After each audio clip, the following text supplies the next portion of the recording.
Today news Maharashtra बातमीचे वास्तववादी विश्लेषण।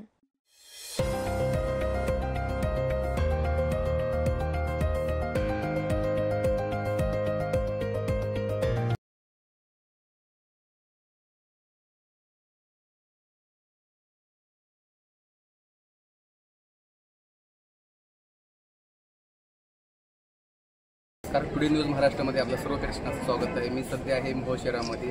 तरी ह्या ठिकाणी आपण आलेलो आहोत। तरी ह्या आपले पालकमंत्री जे आहेत सोलापूरचे जे विजयकुमार गोरे साहेब यांच्याशी जे अपशब्द वापरला गेला आहे, त्यांचे आरोप कुठे केले त्यावर आपण इथं निवेदन दिले, आपण त्यावर संवाद साधणार आहोत। नेमकं काय असणार आहे? आज भारतीय जनता पार्टी महिला मोर्चा मोहोळ तालुका व मोहोळ तालुका विधानसभेतील जे भाजप पदाधिकारी आम्ही सर्वांनी तहसीलदार साहेबांना आणि मान्य पोलीस निरीक्षक साहेबांना एक निवेदन दिलं आहे। त्या निवेदनामध्ये जे आता आपल्या जिल्ह्याचे पालकमंत्री व मानव खटावचे आमदार माननीय नामदार जयकुमार गोरे साहेब यांच्यावर एका महिलेनं जी बदनाम करण्यासाठी एक राजकीय आकाशापोटी त्याच्या मागे कोणतर विरोधक असल्याचा आम्हाला 100% विश्वास आहे। अशा ह्यांनी प्रवृत्त होऊन माननीय गोरे साहेबांची बदनामी करण्याचा प्रयत्न केला आहे। त्यात गेल्या काही दिवसापूर्वी त्यांनी 1-2 यूट्यूब चॅनलला त्यांनी मुलाखती दिल्या। त्या ह्याच्यावर माननीय गोरे साहेबांनी स्पष्टीकरणही दिलं। 2016ला तो विषय झाला होता, त्यावेळेसही त्याच्या मागे राजकीय कारस्थान होतं।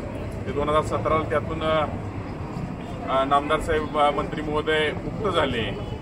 पण परत आता 10 वर्षाच्या विषयानंतर हा 10 वर्षांनी विषय परत आणणे, त्याला विरोधी पक्ष नेते, काँग्रेसचे नेते, शिवसेने नेते यांनी भाष्य करणे, ही सरळ दिसताना जनतेला असं दिसतंय की हे राजकीय आकाशापोटी अनेक सामान्य घरातून आलेला शेतकऱ्याचा मुलगा आज 4 वेळा आमदार झाला।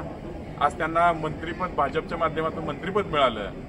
या हेतू पुरस्कारच या सगळ्या गोष्टीचा धरून त्यांच्या राजकीय विरोधकांनी त्या महिलेला उठवून बसवलं आहे आणि त्या महिलेनं आमच्या मंत्री महोदयाची बदनामी चालू केली आहे। म्हणून आज आम्ही महिला मोर्चाच्या नेतृत्वाखाली आज आम्ही इथं निवेदन दिलं आहे।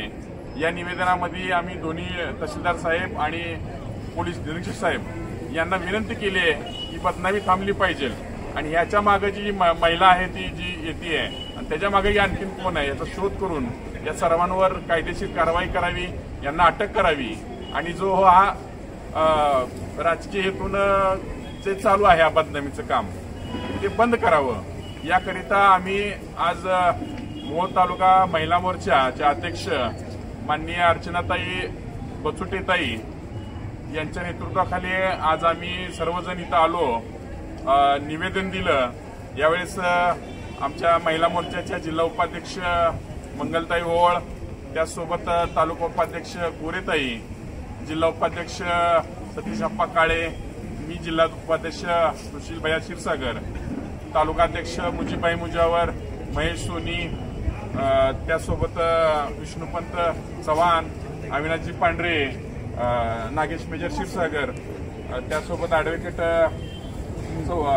चौधरी, विश्वजित विभूत नामदे, आमचे यशवंत नामदे, असे सर्व पदाधिकारी आम्ही एकत्र येऊन आज निवेदन दिलं आहे। आणि तुमच्या प्रसाराच्या माध्यमातून मी प्रशासनाला विनंती करतो की आम्ही जी मागणी केली आहे त्या मागणीची पूर्तता करून त्या महिलेला आपल्या इथं गुन्हा दाखल होऊन अटक करण्यात यावी की आणि वरिष्ठांना हा त्यांनी अहवाल पाठवा।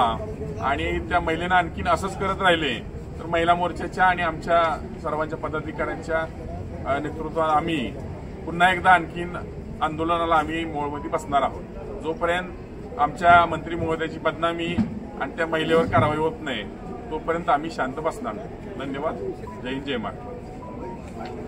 आपल्या परिसरातील बातम्या पाहण्यासाठी आजच टुडे न्यूज महाराष्ट्र चॅनलच्या बेल आयकॉनला क्लिक करून सबस्क्राईब करा व नोटिफिकेशन मिळवा।